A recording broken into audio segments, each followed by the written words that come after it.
Good evening. Thank you for joining us today. Sorry for the delay. We are experiencing a little bit of technical difficulties with our Zoom online. Our president is online, however, Susan Cook. We are trying to feverishly get her on board, but I want to welcome everyone to our event on behalf of Anne Arundel Women Given Together, our March presentation, Women in Leadership, the impact of the pandemic has had on our collective mental health. Susan Cook is our president of the Anne Arundel Women Given Together. She should be providing this intro and welcome. However, we're trying to feverishly get her online. We will continue moving into our program due to timing, and we apologize once again for the delay. So we will go again. Welcome to the program. And I am Michelle Helstern. I am the chair of our AAWGT LDN committee. And on behalf of the LDN committee, we want to thank you for joining us. We in the committee really worked feverishly and very hard putting together a program to help attract leaders in the realm of mental health. In honor of Women's History Month, we wanted to present a program to celebrate the works of women leaders in Anne Arundel County, their contributions, their works, their focus, more specifically, their focus on the impact on women and children alike throughout the county, the state, and the country. We hope this conversation today will be stimulating and will provide an in-depth discussion on how the progress of grief, to provide you strategies on how to combat the stigma of mental health diagnosis. We hope this program will provide you some strategies on how to combat the stigma and also to identify and address ways of really identifying addiction concerns and how to leverage the new 988 National Crisis Hotline. Your attendance today really signifies the concern and interest with this topic. Tonight's webinar is being recorded. We will have the recording available on the givingtogether.org website. I will provide you with a brief overview of the super phenomenal women we have on our panel today. Serving as our moderator for the evening is Eve Davario Farah. Eve is passionate about healthcare. She's a passionate advocate whose professional work over many years has focused on advocating for the vulnerable patient population across Anne Arundel County in inpatient, outpatient, and community-based care settings with a specific interest in mental health. She has a master's degree in health ethics and served on the Clinical and Research Ethics Board at Luminous Health, Anne Arundel Medical Center, Bon Secure Health System, and LifeBridge Health, among others.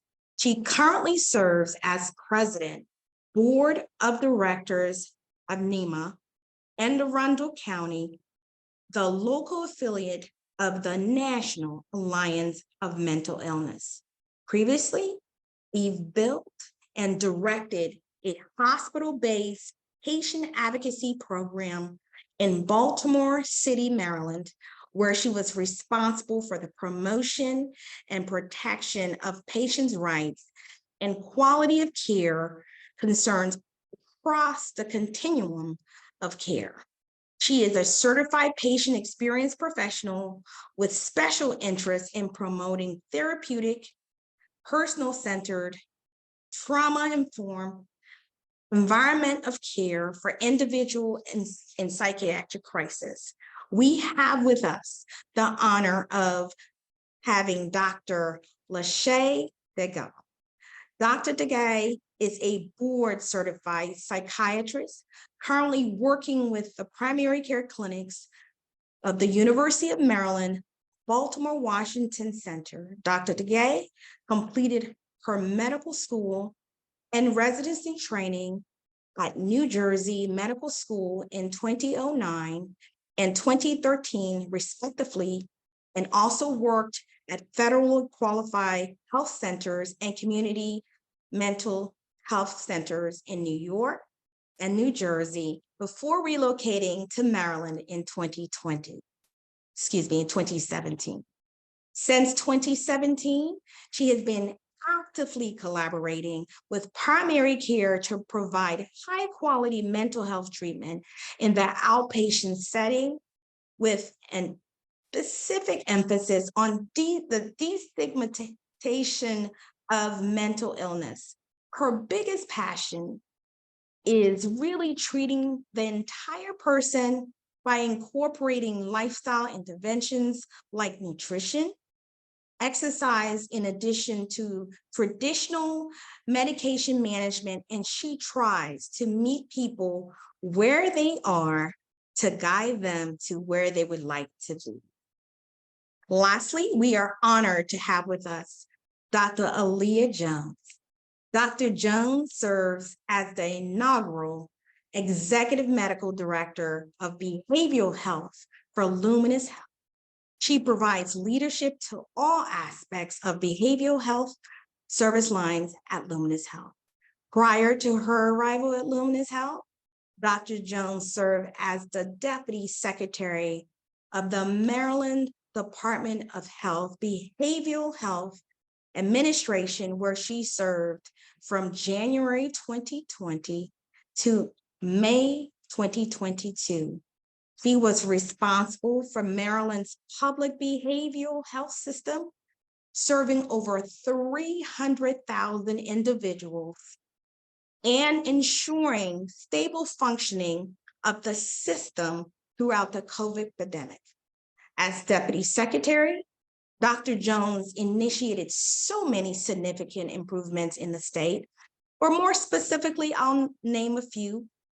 Her areas of her improvements are crisis services, behavioral health equality, peer recovery, and involuntary commitment. Dr. Jones was appointed Deputy Secretary after having spent 6 years at Bon Secours Baltimore Health System as Chair of the Department of Behavioral Health and Chief of Psychiatry. Dr. Jones is board certified in adult psychiatry, addiction psychiatry, and addiction medicine. Dr. Jones earned her BA from Hampton University, her MD from the University of Virginia School of Medicine, and her MBA from the University of Maryland Robert H. Smith School of Business. We have a full packed program. Our panelists would love to hear from you.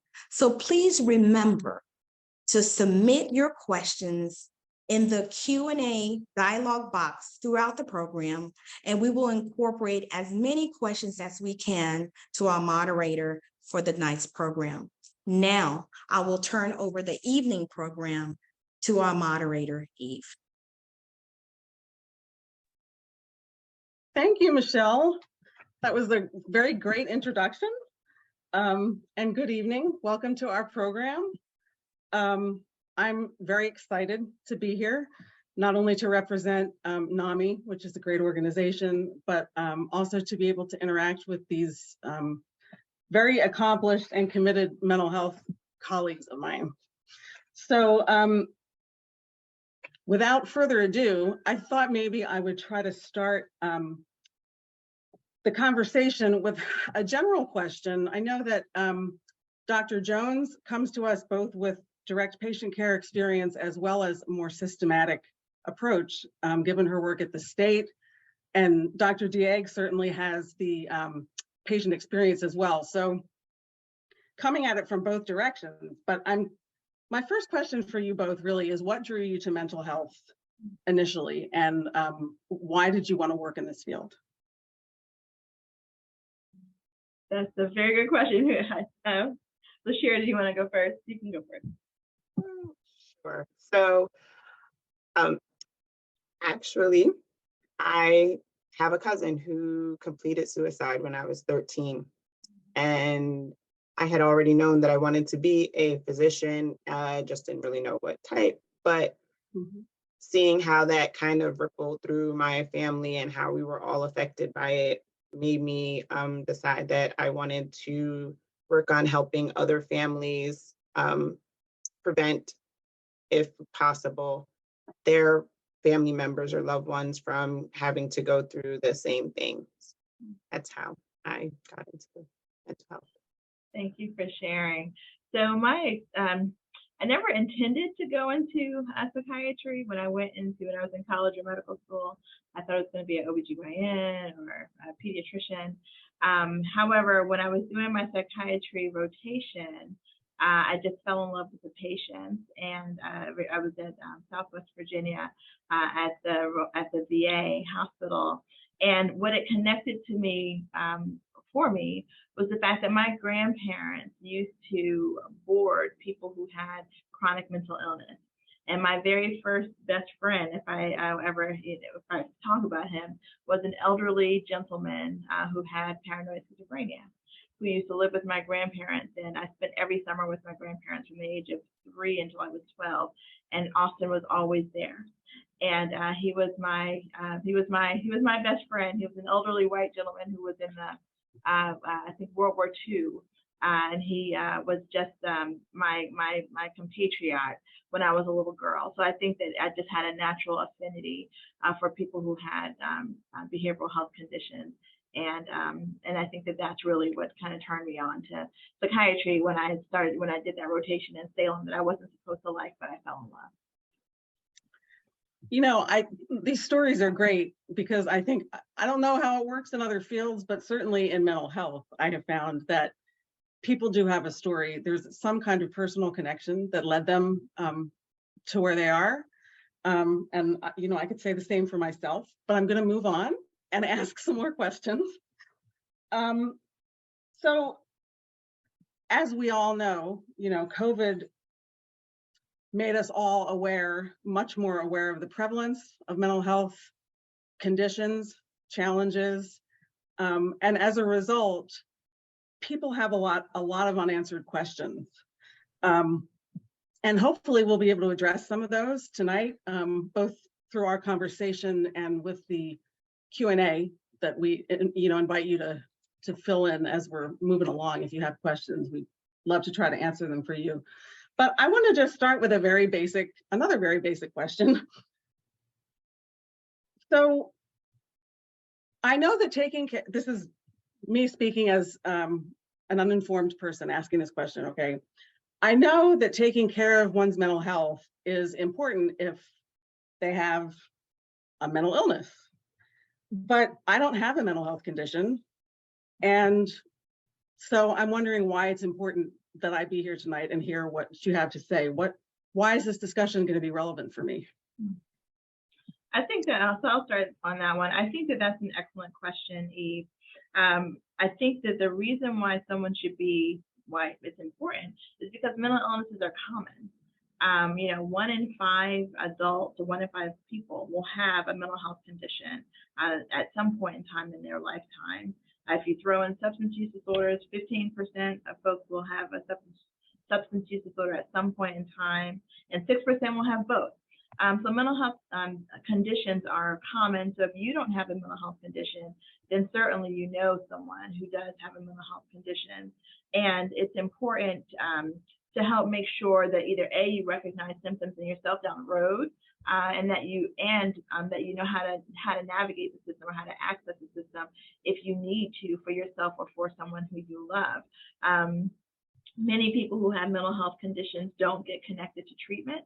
And so if you have awareness and insight, then you can be a resource to someone else who doesn't know how to get connected or recognize that something might be going on with them when it is. Dr. Diaz? I would agree with everything that you said, definitely. I would also just add that sometimes people will turn to the people who are closest to them first for support. And it's important for you to be aware and be there for them in a non-judgmental way, and sometimes be informed in order for them to try to get to the point where they can access the care that they need. So definitely something that all of us should be aware of. And I'll just add one more thing, is that one of the biggest barriers to people getting the support and help that they need is stigma. And one of the greatest ways to combat stigma is education. So if you don't have a mental health condition, this is a way of getting yourself informed so you can help be a part of the solution as opposed to helping to perpetuate the problem. Absolutely. Amen to that. That's why we're all here, right? That's right.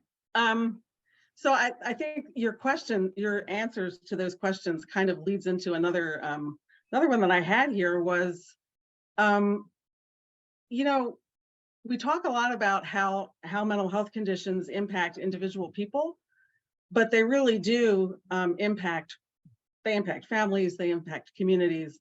So maybe you could talk a little bit about how living with someone in mental illness, who has mental illness in your home, impacts your life. How does it impact the people who live with you? And do people experience it differently in the same household? So definitely, mental illness is one of those conditions that will affect everyone who encounters the person who is experiencing the mental illness. So it's very important to recognize that, and that if you are experiencing some stress in dealing with someone who may have a mental illness, recognize that that also could be normal, and that if you need assistance, that you should also look for resources for assistance for families who have someone in their family who has a mental illness. NAMI being one of the organizations that definitely is helpful for that. Also, just making sure that you recognize that mental illness can be experienced differently by different people, even within the same family. So part of actually what drew me into psychiatry further in med school and residency was that I could see, 5 or 6 depressed patients, and none of them were the same. It's going to look different for everybody, and it's going to be based on, their experiences and influences in life, which are all going to be different. So it's just very important to recognize that even what you may consider depression may not look like depression in everyone. So sometimes you just have to have a more vigilant eye. And certainly living with someone who has a mental health condition or substance use disorder invokes lots of different emotions on the behalf of the family members, and different emotions, right? So certainly it can be very stressful when you are living with someone who has unpredictable behaviors. And it can be stressful to live with someone who you're afraid for, who you're concerned, and I don't mean afraid of, but who you're afraid for. When you see someone who is, chronically unhappy, either because they are depressed or because they're anxious or because they are distressed from having psychotic or other sorts of symptoms, it's distressing on the loved one because you love them and you don't want your family member to be in distress. And so that causes a lot of stress for family members. There can be just fatigue because of the emotional energy that you have to expend in caring for someone and loving someone who has a mental health condition. So it can be very, very stressful on families until they learn how to support their loved one, and also how to take care of themselves. You have to take very good care of yourself when you're living with someone who has a mental health condition, so that you can be a helpful part of their support system and not contribute to the stress that they carry within themselves. So and that's when this is we're not a plug for NAMI, but NAMI has a really fantastic group that I recommend that people participate in, called Family to Family, which is a course that's taught by family members of loved ones who have mental health conditions, and it teaches you how to how to recognize when someone's doing well, how to recognize when someone's not doing well, how to provide support for them, and also how to take care of yourself. So any resource that helps you to do that, I think is critically important. And the same thing I would say if you have a family member who has a substance use disorder, looking at the Al-Anon programs. I think that's a wonderful resource for adults and for children of people who have substance use disorders. So it does have impact. You do have to take care of yourself. And just as a follow-on to that, can you speak a little bit to how or whether families are encouraged to get involved in care when someone is in treatment? So I'll start with and just say that it's unfortunately it's probably variable depending upon where you go for care. Yeah. It's best if family members are engaged and involved. People do better, and no matter what the condition is, people do better when their families are involved. However, there are philosophical differences based upon who it is and where it is that you're going for care. So I would say don't go to don't send your family member or direct them to a resource or a program or group that values your engagement, that values your input, because you do have a significant input and you have an important part to play in someone's recovery journey, no matter what it is that they might be recovering from. Dr. DA? Yes, I would agree, and I definitely encourage families to be involved in the care of someone who has mental health concerns. I say oftentimes that I'm seeing this person, in the outpatient world, I'm seeing this person, once every 4 to 6 weeks. I can't be the eyes and ears that's seeing this person every day. So sometimes it's very helpful to have that information, that input from a family member of what the person is experiencing so that I can best help them become who they want to be. So I definitely value and always encourage family support with my patients. Wonderful. So I'm seeing some questions pop up here, so I'm going to feed them to you. One of them is, what are the latest, sorry, it kind of disappeared for me there. What are the latest developments for individuals with dual diagnoses? For example, having a mental health challenge and self-medication leading to substance use disorders? That's the question. Do you need me to repeat that? So I would say the latest development would be that it used to be that we used to think that you have to treat one disorder first before you address the other. You have to, make the person have to stop using drugs, and then you can treat their mental health condition. That's an old way of thinking that evidence does not bear out the effectiveness of. What evidence supports is what we call integrated care, which means that you treat both at the same time. So when you recognize that someone has a substance use disorder and they have a mental health condition, you don't wait until one of them resolves before you address the other. You try to address them both in real time. You might do it different ways depending upon what you're treating. However, you do pay both. You pay attention to them both at the same time. Dr. DA, anything else you want to answer? So, same here. I think they should be addressed side by side. I think that it's being recognized more that they co-occur. And so there's been, more access to both treatments. So more dual diagnosis programs have been developed, as well as trying to bring it into the outpatient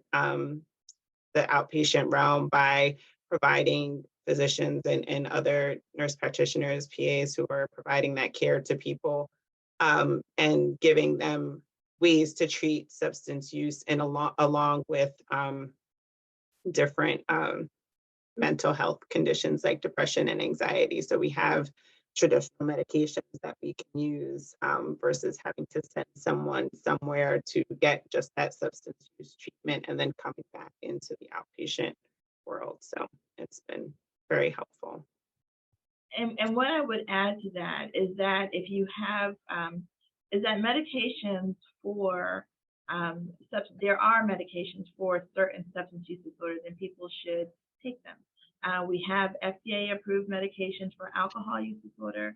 We have FDA-approved medications for opioid use disorders. That's pretty much it right now. However, those are, opioid use disorders, if untreated, and right now, honestly, if you just use one time, unfortunately, people die, right? And alcohol use disorders, people die if they don't have treatment of an alcohol use disorder.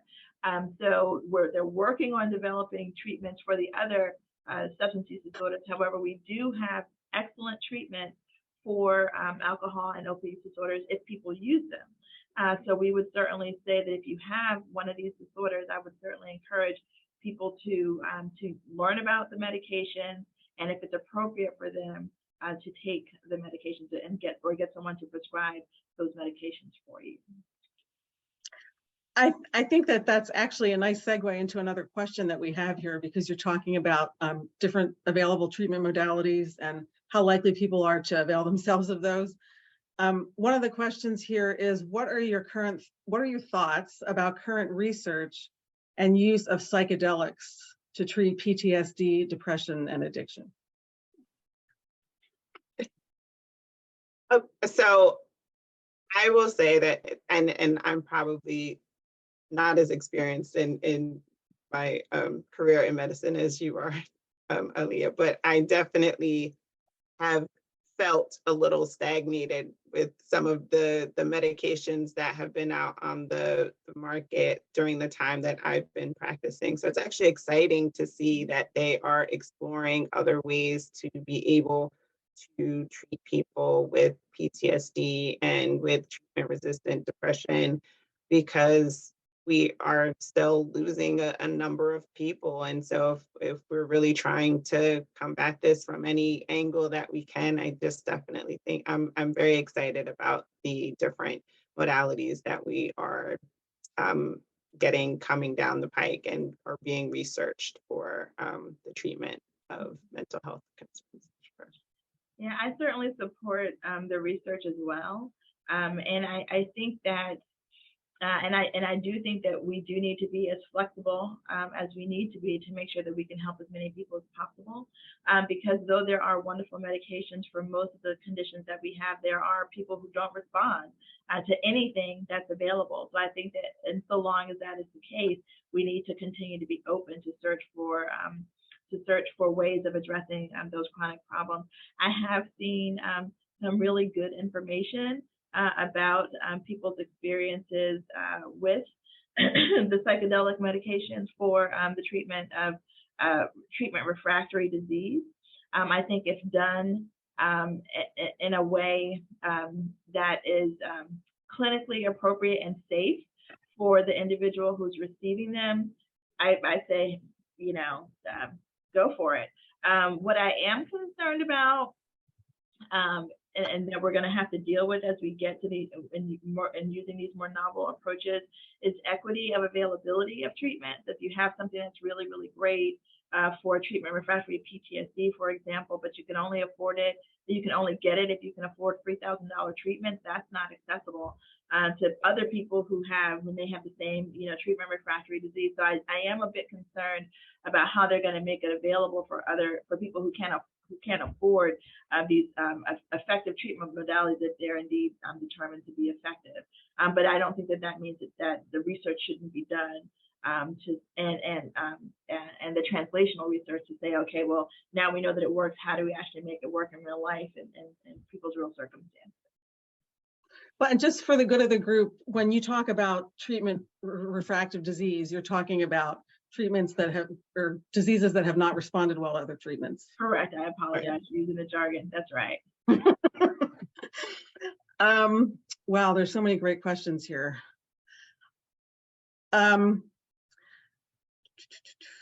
This is a really good one. Hold on one second here. I apologize.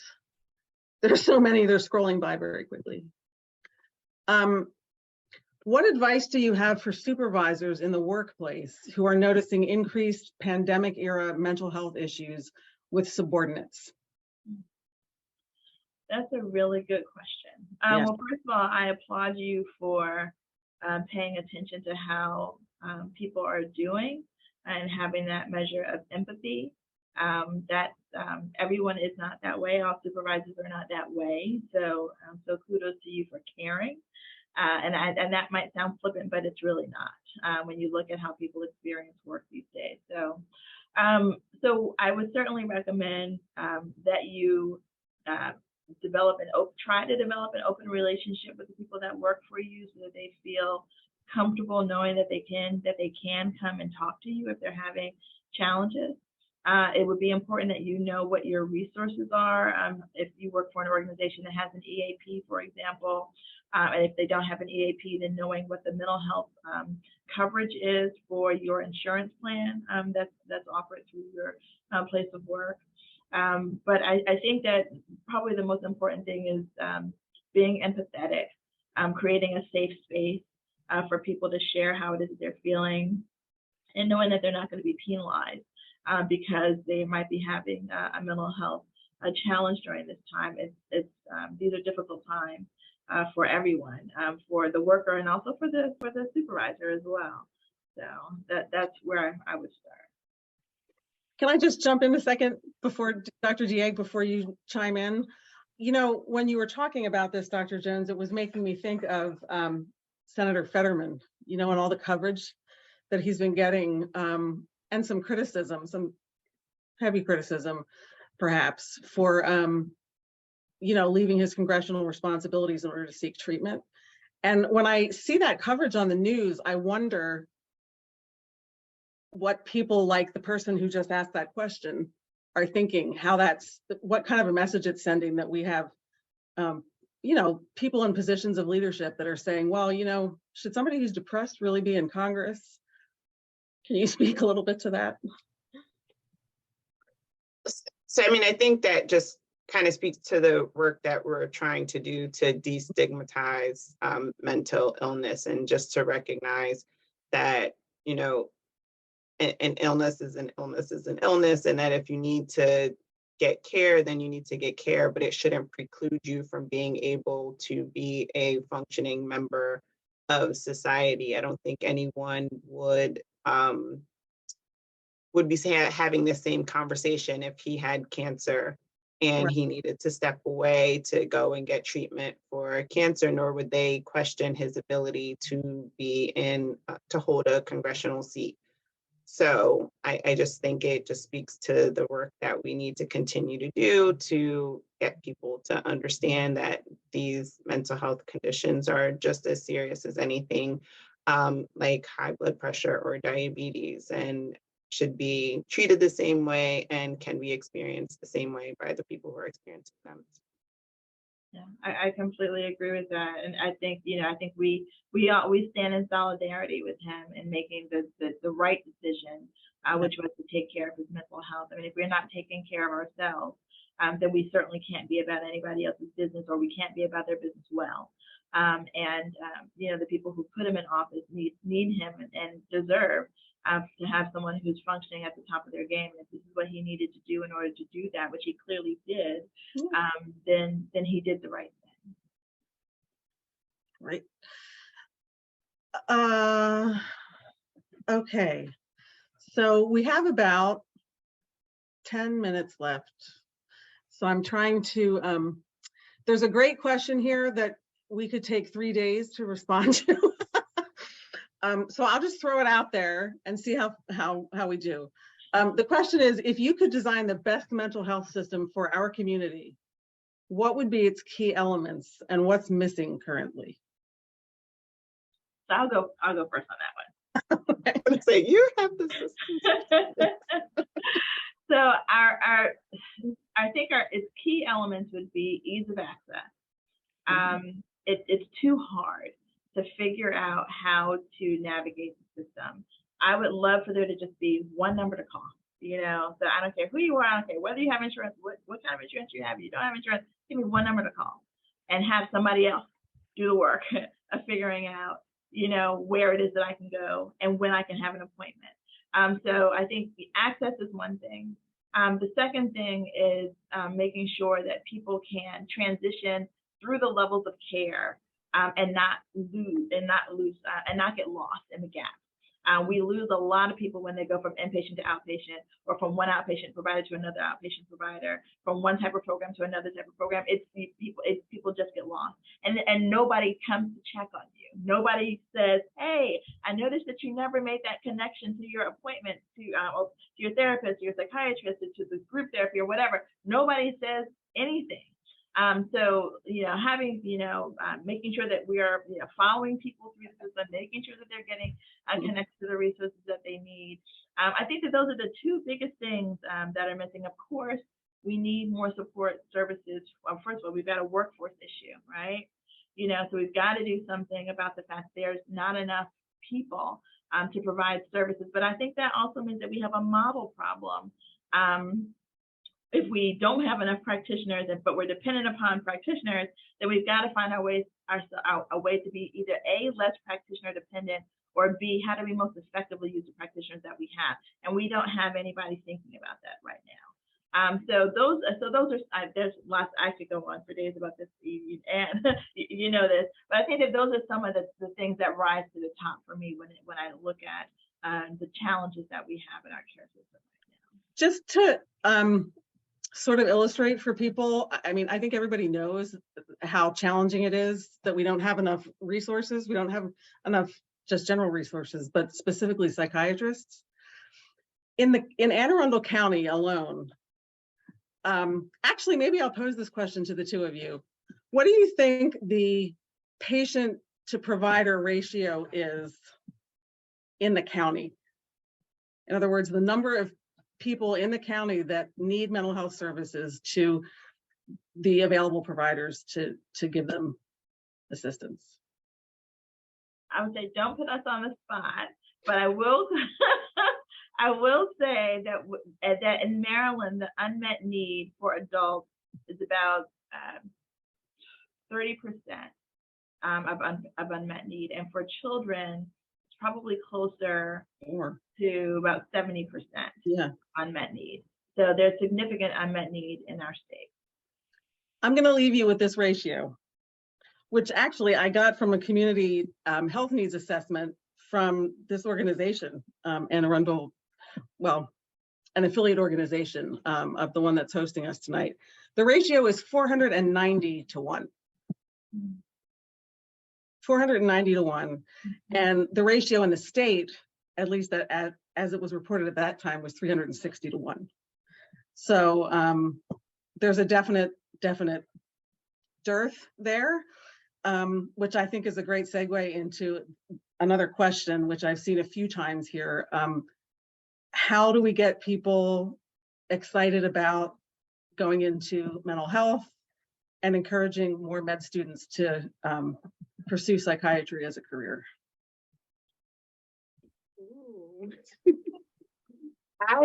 So there's something I always say, to be the change that you want to see in the world. So I definitely think that if you think that there's a problem that needs to be tackled, then it's something that you should work on trying to take on. And you may only be one person, but you may be the person that cracks the code. I mean, that's all we take. There's, usually someone who has an idea, and that idea flourishes with the right levels of support, and it creates system change. So, I mean, there's definitely work out there to be had. So I'll say that from entering medical school, where because I knew since 13 that I wanted to be a psychiatrist. So entering medical school and wanting to be a psychiatrist, people were like, "You want to be a psychiatrist? Why do you want to be a psychiatrist?"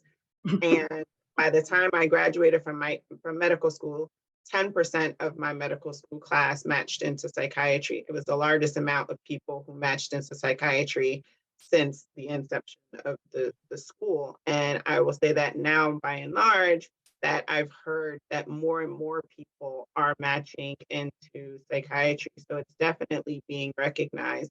But as Dr.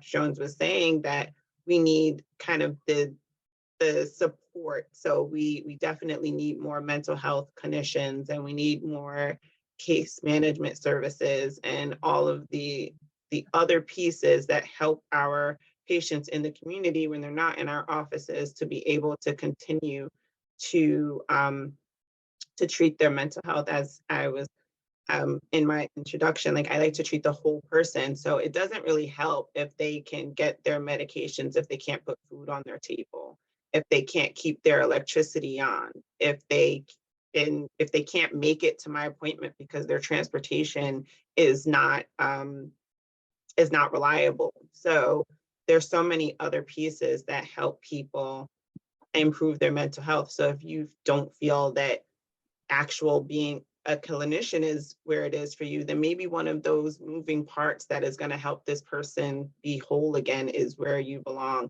But it definitely takes a village. And that village also includes social workers and psychologists, you Right. know, people with lived experience. There's so many different roles within the field of behavioral health.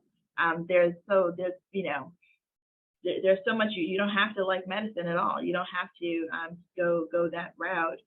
Most people who are in the behavioral health field are not physicians. We're probably the smallest group, you know, which is one of the wonderful things about being a psychiatrist, that you get to work with so many people from so many other backgrounds. Is that it truly is a multidisciplinary field. And the other thing, you know, like a selling point, something that you said earlier, Dr. Dieg, about you know, helping more than one person by helping the individual that you're working with. You know, so if I work, you know, and I'm an oncologist and I treat somebody's cancer, I'm helping that person, I'm helping their family. But when you're treating a behavioral health condition, you're helping every person who that person comes in contact with, every person who they smile at, who they weren't going to smile at before, every person who they were kind to that they weren't going to speak to before, that they might have fussed out before, you know, every person who they didn't shout at on the road, you know, when they are driving to work, everybody who they are in contact with, you're helping all those people. And so that's what I love. That's really one of the things that drove me into behavioral health when I got into doing it, you know. So, you know, that personal experience with when I was a little girl, but really realizing that your impact is so much greater than that one individual that you're encountering. That's actually a great way to close things, because I'm being told that's what we need to do. There's so many great questions here. We could go on all night. So I apologize that we didn't get to all of them. But as we conclude, we wanted to be sure that everyone in the audience has access to the My Next Steps. In the chat are links to resources to help you on what you can do next as individuals. And Anne Arundel Women Giving Together is planning on sharing all the documents with you that were posted up there before the webinar started. So I think that you're all going to be receiving some resource packets with information. So I guess, Michelle, now I will turn it back to you to close things out.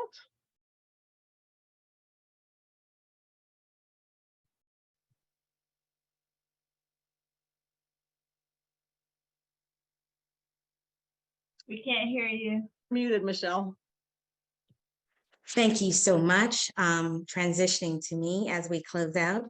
As a healthcare professional, personally, I wanted to let you know I understand on a personal note, as a mother who tragically lost an adult child, I understand firsthand the importance of this conversation. I want to sort of challenge each and every one of you tonight. Let's continue to work. Let's continue to learn to manage our collective grief. Let's continue to work on removing the stigma of mental health. Let's continue to work with professionals identifying addiction concerns. And let's utilize the 988 hotline that is a national crisis hotline for all.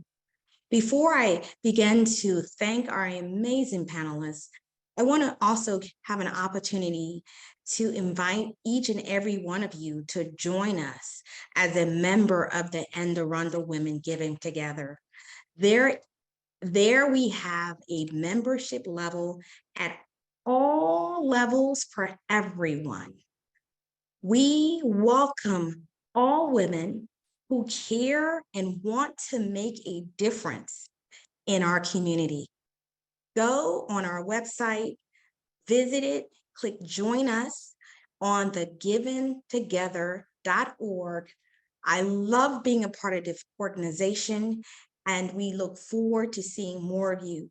Now, I want to thank our women in leadership, Dr. Digg, Dr. Jones, and Eve Devoria Fuller, for their time, their insightful, inspiring, thought-provoking conversation. I want to also thank our leadership and advocate sponsors. Again, I want to challenge each and every one of you tonight to let's continue the conversation. Let's continue to work in our communities.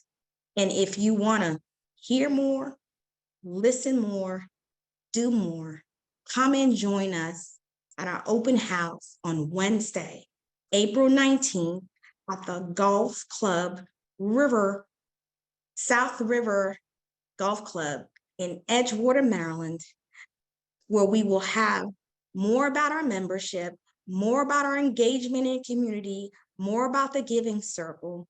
So tonight, I leave you with this.